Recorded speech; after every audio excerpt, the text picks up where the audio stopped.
thank you very much, and this is a great story. And it's an honor to be with Ryder Williams, who is a 16-year-old lifeguard, California, the Santa Cruz area. And I understand he was a winner right from the time they first saw him as a lifeguard. A lot of training, a lot of work. And he saved this young gentleman, who I had a long talk with. I said, would you have made it without him? And you said, not really, right? Not really, it was trouble. Yeah. So you're gonna have a long and beautiful life. Thank you. And I just thought it was, we were all watching, everybody watched, and got a lot of publicity because of the ferocity of the waves. I've never seen waves, I mean, that was sort of violent. We were just discussing, and at certain times of the year, mostly like right around now, the waves get very rough in that area, and they're swirling, and if you don't know what you're doing, it's gonna be tough, or if you're small, if you're young. So I just want to congratulate Nathaniel Ray for coming through an ordeal. And that means you're going to have good luck in life. You know, that's called good luck. I want to say hello to your father, and came along for we invited them to the Oval Office and to the White House. After this, if you'd like, we're going to have them brought up to the Lincoln bedroom, where you see the room of Abraham Lincoln. That's pretty good, right? Yeah. And also your sister. It's really nice. We have some of the people that Nathaniel and that work so much on the whole process with Nathaniel, and were with Ryder right from the beginning. And I guess you learned from these people. They taught you how to do what you do so well, Ryder, right? Yes, sir. They trained me. And Nathaniel's very happy about that, Ryder, I have to tell you. Shane Williams, the father of Ryder. Thank you very much, Shane. You did a good job. Thank you. I see you're in one of my favorite uniforms. Yes, I'm sir. a big fan of that. Thank You couldn't be happier, right? I couldn't be more proud. When you saw that on television. Yes. It was incredible, actually. Shannon Williams, that's the mom. So you did a good job. It's good genetics. When you look at him, you can see really good. Summit Ray, that's the father. Thanks again, Summit. We appreciate it. Layla Ray, sister of Nathaniel. Thank you, honey. Aaron Bonin, Santa Cruz lifeguard, who assisted Ryder, and he became quite famous also. That was a good assist. He helped you a lot, right? Yes, sir. He helped you a lot. Thank you very much. Great job. Fantastic. Alex Luscutoff, Chief of Law Enforcement and Emergency Service in Santa Cruz. Thank you. Great job you guys are doing. Thank you, Mr. President. Justin McHenry, Assistant Chief of Aquatics and Lifeguard Operations, Santa Cruz. Right here, sir. Good job. Thank Were you. you responsible for the training Yes, I help oversee and That's guide good. the training for our lifeguard program. and for a lot of the lifeguards, right? We train about 200 lifeguards a year, Great. Yep. At that age, too, starting at 16. starting at 16. That's a lot. I read that that's a lot to do for a 16-year-old. That's not easy. It's a huge responsibility, and it requires a lot of That he did it so well, right? integrity and resilience. And I think this particular rescue that Ryder performed really exemplifies what we're looking for in a state park lifeguard. And you couldn't let go for an instant. If you let go for one instant, it'd be very hard to find, right? Oh, absolutely. In those conditions, losing a victim would be disastrous. Yeah, really amazing. You have no idea the respect. Joel, where's Joel? State Park Superintendent, lifeguard, Santa Cruz. Joel, thank you very much. That's dinner hour, right? Good job, Joel. And Mike McAnamy, State Park Superintendent, Santa Cruz. Yes, sir. Thank you very much. Well, we're honored to have all of you. And again, what you did was incredible, and everybody saw it. And you'd watch it over and over. I know when I first saw it, I said, roll that back. I want to see that again. Is that really happening? And both of you people have to be very proud. The whole group is proud. And your father is the happiest man in the world, you know that? Because I asked him a question. I said, so if that didn't happen, your life would be ruined. And you said, it would be a whole different life, right? Absolutely. Amazing. No question. It's Yeah. incredible what Ryder did. I'm just beyond grateful to him and Aaron and the rest of the team and even the Good Samaritans that were there. I mean, it's just such a privilege to be sitting next to him today. Yeah. And be able to celebrate his birthday tomorrow. And I'll bet you'll stay a little bit related to this group of people. Because you Absolutely. realize what a fantastic job they did. We're a great Probably, family. you know, it's interesting because they're saying that you have in that area so many different saves. You're saying that night you help somebody out. Maybe not to that extent, but you help somebody out. But maybe lifeguards don't get the credit they deserve. This really showed how important it is, and certain areas. So certain areas of the country, you could say, are just very susceptible to people getting in trouble, right? And was this one of the worst on the state, on that entire coast? I mean, do you have other areas? Because that looks like a very dangerous place, the way Yeah. those waves, on a beautiful day, right? The characteristics on that given day made it a little more difficult. You know, it was a warm day, so there's lots of folks on the beach recreating, and then combine it with that large surf and the strong currents that we had in the area made it treacherous. But California's coastline is very diverse, and we have very remote and rugged sections of coastline that our lifeguards work on every day. Do you have areas where you don't have lifeguards that are very dangerous and people innocently go swimming and they don't have a chance, probably, right? There certainly are unguarded areas within the state and around the nation, and you know, people getting in without the knowledge or ability to recreate in those waters can be extremely dangerous. And you have a lot of that. Is this one of the more dangerous areas, the swirl? I would say it's during the summer months. It's one of our more dangerous summer beaches. Yes. Yeah, it looked amazing, and it didn't stop. You know, the water came in and just keep coming. It was, and it looked like you were almost on shore, but you weren't really on shore. It's deceptive. It was a fantastic thing. Do you have any questions? Mr.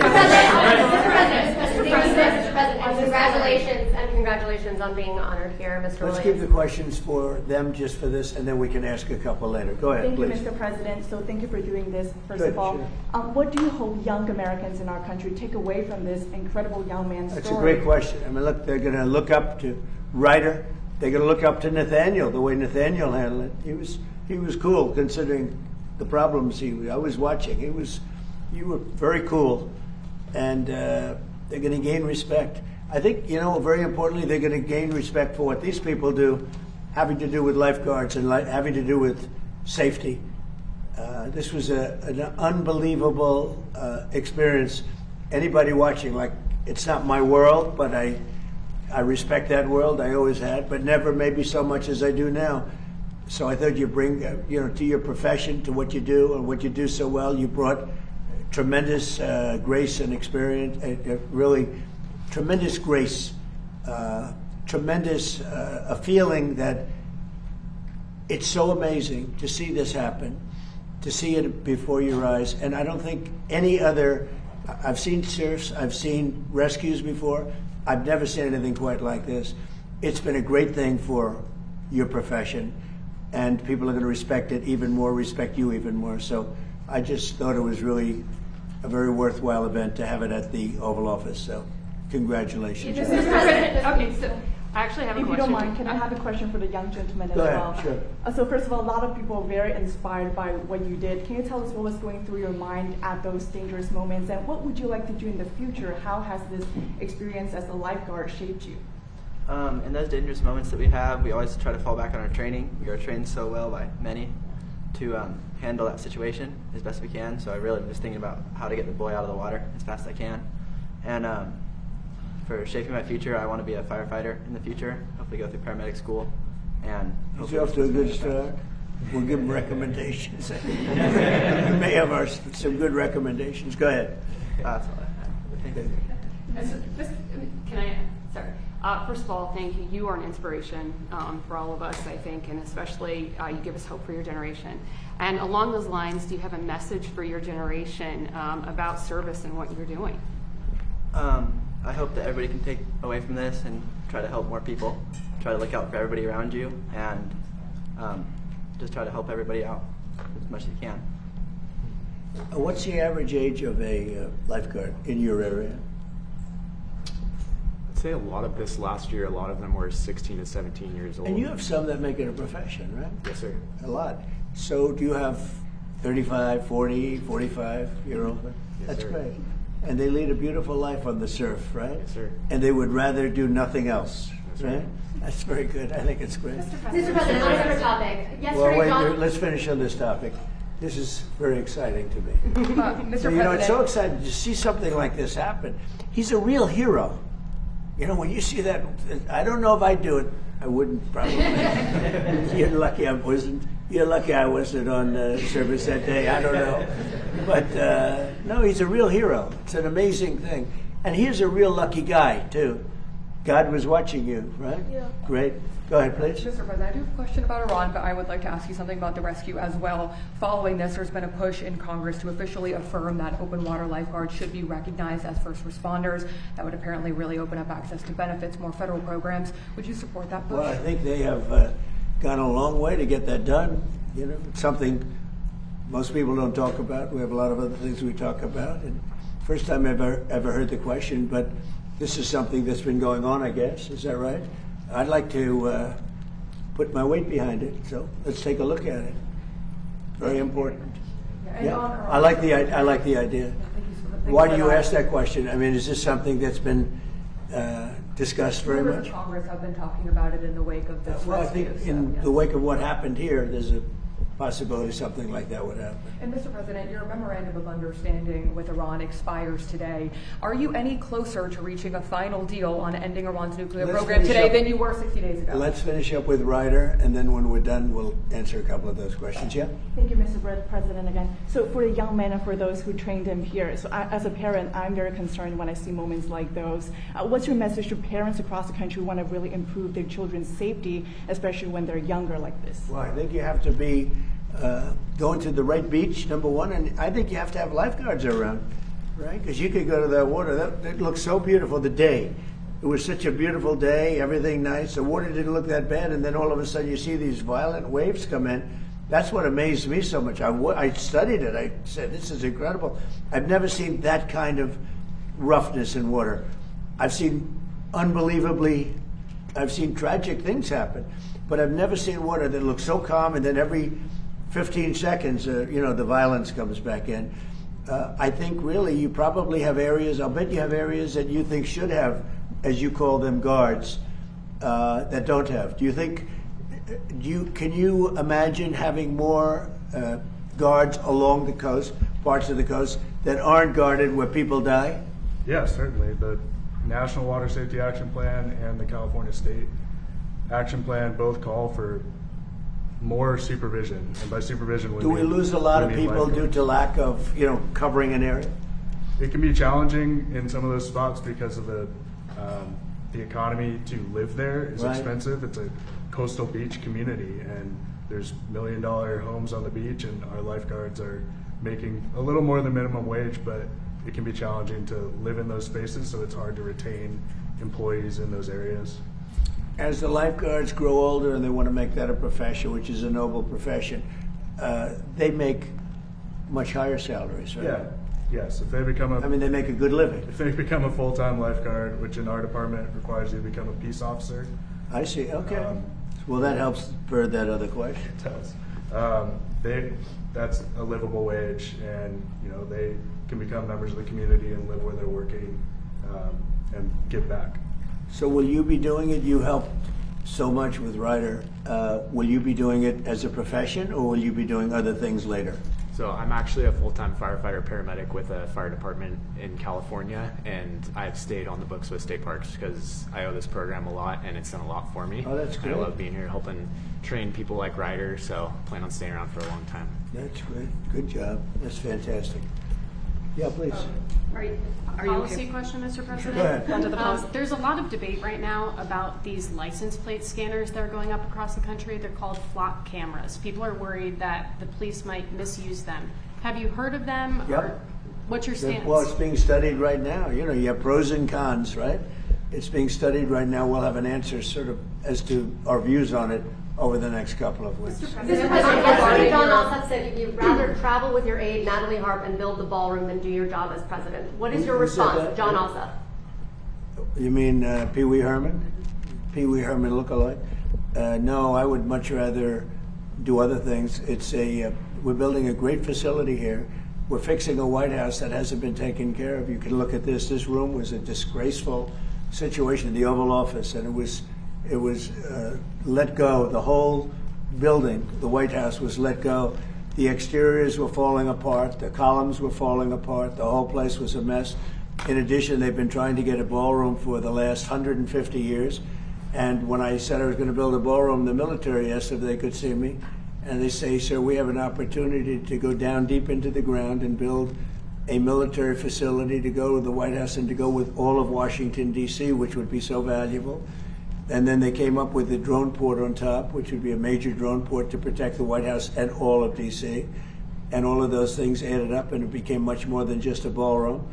And I said to myself, wow, what an opportunity. I mean, if I was just going to build a ballroom, I could have had it built very quickly, because I build very well and very quickly. We went 5 stories down into the ground. We did a lot of tremendous things for the military, things that they could never get. They said, this is an opportunity that we have because you're building the ballroom, that if you would be willing to spend more time, we would love to be able. We've been trying to do this at the White House for many, many years, and they've been trying to have a ballroom at the White House for many, many years. Now, what happened is we used to use tents, and the tents are usually made of either a plastic material, or canvas. And they wouldn't stop a .22 caliber. They wouldn't stop anything in terms of safety. It'd be very dangerous. And they haven't used a tent for years. They haven't had any big, like we have President Xi coming on September 24th or so. I think it's September 24th. And we'd love to have 2,000 people coming to dinner and celebrating a nice evening, et cetera, but we only have a room that's going to hold 89 people, and 89 people is not appropriate. So maybe more importantly, it's totally secure with bulletproof windows, bulletproof sides. It's drone-proof. It's missile, every at the top of the line, and we need it, and especially with what's happened, unfortunately, to the world, you could say. Yeah. So do you think on Oman this morning you said you would bomb the S out of Oman if they got in the way of reopening the Strait of Hormuz. Would you say you're out of patience with Oman, a strategic No, partner? I don't think they behave very well, but we'd handle them very easily, just like we do other things. Mr. President, I have actually 2 questions. There was a report by Center Square that nearly 24 Democratic attorney generals, months before your reelection, were basically planning already lawsuits against you, and wanted to see what your comment is on that. Second question. Well, I heard about that. I'm not surprised, because they've weaponized this country like never before. The Democrats, or the Democrats as I call them, they've weaponized the country like nobody's ever seen anything like it. When you see the reports that are coming out now, that you would have never seen if I had not won the election in a landslide, but you would have never seen it if I didn't win the election. But the reports that you see coming out now, and the kind of illegal activity that they used on the 2020 election and beyond, is earth-shattering. These are very dishonest people, so I wouldn't be surprised to hear that. Sorry, this is on D.C. You have mentioned before, if the Democrats get in again, that they may eliminate the filibuster next time and make D.C. a state. A while back, Senator Mike Lee had floated an idea. It wouldn't be a state. It wouldn't be. I mean, if we're talking about us, we have, as you know, a very radically left person elected mayor, who I haven't met. I'm sure she's very nice, but very, very, very radical left. And we would have to federalize D.C. You know, we've made D.C. great. When I got here, it was a very dangerous capital. I would have said to Ryder, don't come, it's too dangerous. Now I can say you can walk down the street, you can grab Nathaniel and all your friends, you can walk in, you're going to be very safe. But if you were here a year and a half ago, the numbers were horrible. The crime stats, the murders, the death, the drug dealing, everything was we have one of the safest, we've taken it from one of the most unsafe cities in the country to as safe a city as there is. Amazing what's happened to Washington, and it's our capital. We have to have a safe capital. And we did it through a lot of different reasons, but we also put the National Guard here. But in addition to that, the cleanliness, the new grass, the graffiti's all gone. We fixed up 82 monuments, fountains, and other things. The places, and when you see it in 6 months from now, it's going to be even beyond that. We're proud of our capital. I think these things are important. Whether you build, whether you do something to fix the White House, where, you know, now they've never had a real estate developer, a good one, a real good one, here before. They might not ever have one again. But, you know, fixing up our great capital is a very important thing. I think it's very important psychologically. It's very important from the standpoint of people being able to come to the country and not get murdered in the capital. People would come here. We had one of the worst, one of the most unsafe cities in the country. Now we have one of the safest. Just to finish, we had a real problem with restaurants. Nobody wanted to have restaurants, restaurant entrepreneurs. Now you can't get space. Every restaurant is packed. The place is booming. People aren't going to get mugged and raped and beat to hell and shot and killed in Washington, D.C. One of the safest places. Crime is down 84%. And I did that in a short period of time. It's also down in Memphis, where we went specifically, and it's also down in New Orleans. I was asked by the governor, could I do something, because they were having Mardi Gras. It was very bad. And they had the best Mardi Gras they've ever had, the safest Mardi Gras that they've ever had. And we could do it in New York, we could do it in California, we could do it in Chicago if we were asked to do it. But the crime stats in the whole country, we have down 15, 16, 70%, a record. Mr. President, why hasn't Kim Jong Un responded to your request to have a conversation? How do you know he hasn't responded? Has he? Yeah, he has. Did you speak to Where him? are you in conversation? That's very positive. Well, just so you understand with South Korea, look, South Korea has been protected by us for many, many years. And during my first term, they agreed to pay close to $3 billion a year for protection, because we don't, you know, they essentially weren't paying. And I asked them to do that at my request. I said, not right. They weren't happy about it, but they agreed. I asked for $10 billion. And they were very unhappy. But we agreed for a short term that it would be $3 billion, and next year it would go up, and the next year it would go up, so they start paying for their protection. When the election was rigged and I ended up watching for 4 years and then coming back, I watched Biden rescind that $3 billion a year for whatever reason. When I called recently, President of South Korea, who I like, I think he's very nice actually, but I called him, I said, would you like to give us a little hand? We don't need help with Iran, but if you'd like, give us a hand with Iran. He said, no thanks. And I said, wait a minute, we have 39,000 soldiers over there guarding you from Kim Jong Un, your next door neighbor, and you're not going to help us on a very easy military operation in Iran?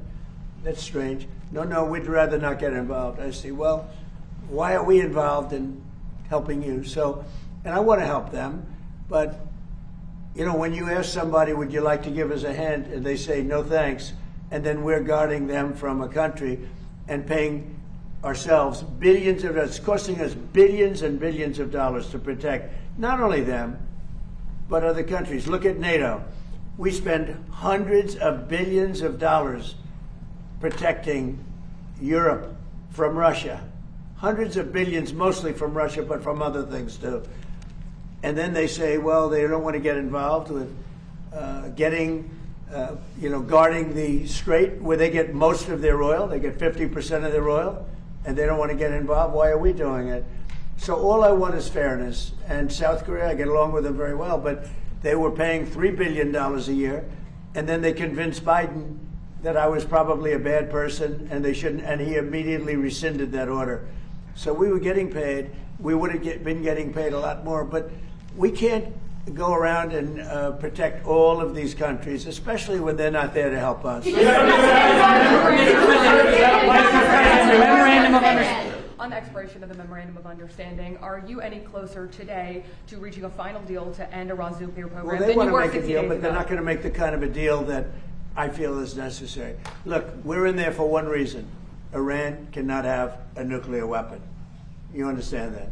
Iran cannot have a nuclear weapon, and they won't have a nuclear weapon. And right now, them building one after what we did previously with the B-2 bombers, going to be a long time behalf. But Iran cannot have. It's very simple. They can't have a nuclear weapon. With South Korea, how do you respond to folks who say that you are prioritizing the interest of adversaries in North Korea over our longtime partners by scaling back these military exercises. No, I'm making it much safer. You see, I'm actually making it much safer. Kim Jong Un has always treated me with great respect, and we met on numerous occasions, actually, 2 primary occasions, spoken and spent time. I understand him, he understands me. You're doing war games. I get along with him. You know, he didn't like Biden, he didn't like Obama, he didn't like anybody. But I get along with him very well. No, what I'm doing is making things safer. Just the opposite. Did he ask us to scale back on those? Quiet. You're very disrespectful in front of this young man. Okay? Don't you find her disrespectful? He understands. Quiet. Who are you with? I'm with CNN. Fake news. I You're just wanted fake to follow news. up on this. You're a loud. You're a loud, boisterous person. You're fake news. I was Be trying quiet. to find out if Be you had quiet. been talking Be to Kim quiet. Jong Un, if he had asked you. You're a to fake scale back reporter, and you on report those fake military news. exercises. Go ahead. Mr. President, is there enough food on the USS Lincoln? Yeah, it is. That was a CNN fake report. The Lincoln has been out there for a period of time, good period of time, but over the years we've had them out there much longer. I was at a group meeting, and an admiral came up to see me over the weekend, and it was at a big group, and he happened to be an admiral retired. He said, "I've been on ships that are out there much longer than that, sir, and I know people on the Lincoln, they say it's beautifully maintained and beautifully taken care of." And other people went out and they found out to be true. It was fake news reporting from CNN. Mr. President, there was a report that a senior intelligence official with the CCP just bought a historical building overlooking the White House. Have you heard about this? Do you have a No, I reaction haven't to heard that? about that. Mr. President. Mr. President, yes, Mr. President. Yeah, go ahead, behind you. Okay. The British Prime Minister recently reportedly sent text to someone impersonating Susie Wiles. Are you concerned about his judgment or the state of communications between the two countries? No, but who happened? What happened? They sent text? Apparently the Prime Minister sent text to somebody impersonating Susie Wiles, and it was...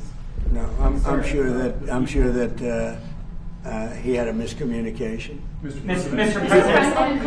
He's the Prime Minister. Mr. President. You know, I spoke to him. We had a good conversation, a couple of them. We had a good conversation. One of the things he is going to do, I think he's going to open up the North Sea. That'll make UK pretty rich, I'll tell you. Mr. President. If he opened up the North Sea, now he's got an immigration problem and he has an energy problem. He would have solved one of his problems. That would be a big thing. That would make UK rich. If you open up the North Sea, it's one of the great finds anywhere in the world. And if they would open up the North Sea, UK would be rich again. Mr. President, yes, Mr. President, have the people who Don't are you find them nice? Huh? Nice people, right? Look at him. He's saying, We're not he's all saying, where do sharks. people like this come from? We're not all Your sharks. son is saying, where do people like this come from? Go ahead. The people who are Especially opposing her. the people who are opposing the ballroom and challenging it, have they offered any sort of solution or sort of compromise, or do they just say there should be a So, hole there? What is The people that are opposing the ballroom are people that, in my opinion, are very disloyal to our country, very, very disloyal to our country. And I think we're doing very well. We're way ahead of schedule. We're under budget. It's going to be the most beautiful ballroom of its kind. You know, when I was in China, we went to the Great Hall of China. It was this big, beautiful building. And we don't have anything like that. And we have to have that. It's very important. But we also are getting tremendous military protection, drone protection. The building is drone-proof. It's missile-proof as much as something can be missile-proof. It's totally bulletproof. Any bullet, nothing can go through the windows. We have, you know, all top-of-the-line stuff. It's very safe. And you know, the one thing, it's not for me, because I'm going to be here a very short period of time. When it's finished, if it finishes right on time, on budget, on time, I'll be there for 4, 5, 6 months. This is for future presidents. This isn't for me. This is for future presidents. And it's a gift. We're making a gift to our country, spending hundreds of millions of dollars to build a ballroom. And it's a gift from great patriots of this country. From, as an example, I mean, I'll give you names. I released some of the names. In fact, I wanted to put them out today, but we got a little busy. And this was, frankly, being with this group of people was very important to me. but we'll be putting them out, some of the people that contributed. But this is a gift to the United States of America. No taxpayer money is necessary. And you can have the finest ballroom anywhere in the world. It's not something I wanted to do, but it's something that's needed. And again, I'm not going to get to use it very much because by the time it's completed, I'll have 4 or 5 months left, 3 months, who knows. But we're ahead of schedule. It's going to be the best of it in the world, of its kind in the world. There'll be nothing like it in the world. It fits beautifully with the White House. It's gotten fantastic reviews, architectural reviews. People think it's incredible. And when you see it, you'll say, wow, that's really something. And that's what the United States is all about. We have to have that. But in addition to the ballroom, we're building a great military complex. The people that started the lawsuit, the head person, I believe, was fired. And she was fired from another event just before that. And she's the one that started it. It's the National Trust, but the National Trust for Historic Preservation. Now, they say it's a United States. They use the word United States, but it's not related to the United States. In fact, the United States doesn't even contribute to it. It has nothing to do with it. It stopped contributing when they realized there were nothing but troublemakers. Years ago, it stopped contributing. So this isn't like an official United States bureau, a United States agency. They stopped contributing to the National Trust. And it's called the National Trust. It has this great name, National Trust for Historic Preservation. They're a bunch of troublemakers that the United States, many years ago, long before me, stopped contributing to. The woman that started it was fired. She's no longer there. So this is the remnants of it. And the bottom line is they're trying to stop something, and they won't be successful, but they're trying to stop something that's almost completed. When they brought a suit, why didn't they bring the suit a year before? Why did they bring the suit in the middle of construction when $400 million almost is spent on its construction? Why wouldn't they have started the suit a year early? Everybody knew it was going to be. It was no secret. Everybody knew that it was taking place. So they should have done that. But the National Trust is very disloyal to the country because they reveal things. You know, I said the problem with the suit, I told them this, is that we have many military things in this ballroom. And ideally, they shouldn't be revealed. But now they are revealed, so the world knows about it. That's okay. They shouldn't have done it. They're very disloyal. But I think we're doing really well. We're way ahead of schedule. And many presidents are going to use it for many years to come. The country will have one of the greatest gifts it's ever received. One more. Last week you said that you would soon declare the Strait of Hormuz to be a territory of the United States. Could you elaborate? Well, I just think it's a great idea. Yeah, I mean, we control it. We control it with the blockade. We have a blockade. We control it with the blockade. And I like the idea of declaring it a territory. Why do you do that? We have total control over the strait. Now, they can be a nuisance. They can put a mine in the water, and people don't like having mines hit their billion-dollar ships, et cetera. But the blockade has been very effective. And, we're taking out, now maybe that will stop, or maybe it'll open up even further, but we're taking out millions of barrels of oil a week. If you look at the kind of numbers that we're doing, the strait is open. And the oil prices are coming down, and they will continue to come down unless we decide to do something far more drastic than we're doing. Iran is in big trouble. They have 300% inflation. The country is a mess, and the military is totally defeated. Thank you very much, everyone. Are you seeking an extension to the MOU? If you like this video, then like, share and subscribe to ET Now World.